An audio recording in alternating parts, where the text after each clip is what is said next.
Okay, so you've talked about your desires, you've looked at the holistic nature of personal formation. Now it's time to think through specific rhythms that you want to do. And so you have the sheet, the formation plan in front of you.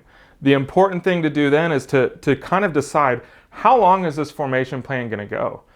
Is this for a year, 2 years, 3 years? Probably not. You need to be thinking more like a month, a quarter, half of a year.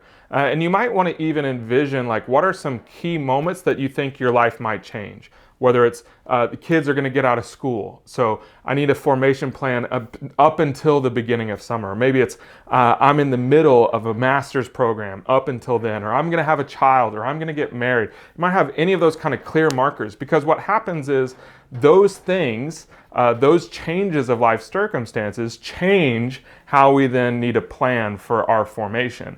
And so you want to choose a framework of time. And maybe you say, like, I just want to do it for the next 4 weeks and then evaluate. And that's what's important, is to set that time. And at the end of that time is when you're going to say, okay, I've been doing this. What needs to change? What is working? How could I freshen this up? How could I go deeper into a practice that I've already studied and that I'm already like growing in? So you'll pick a time frame. And then you'll want to choose maybe 2 or 3 like boxes, a weekly goals, monthly goals, daily plans around some of those formation pieces.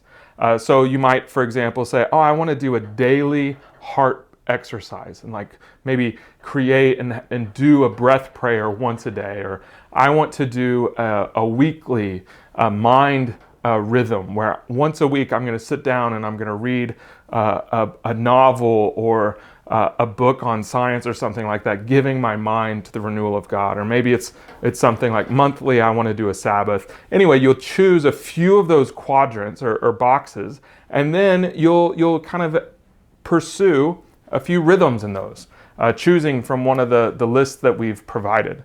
One of the things that I like to encourage people in is that you can batch or combine some things. So for example, I daily want to pray and ask God and bring myself before God and say, this day is your day.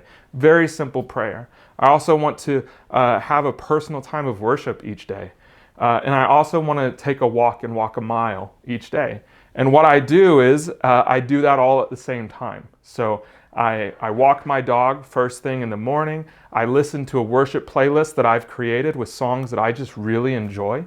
And then as I'm walking, I'll pause and I'll pray and I'll say, God, I give this to you. I'm worried about this, or I'm excited about that. And it's just a 20-minute walk. I come home, I feed the dog at that point, and I go and I enter my day. But that's how I've batched some physical exercise with personal prayer and worship.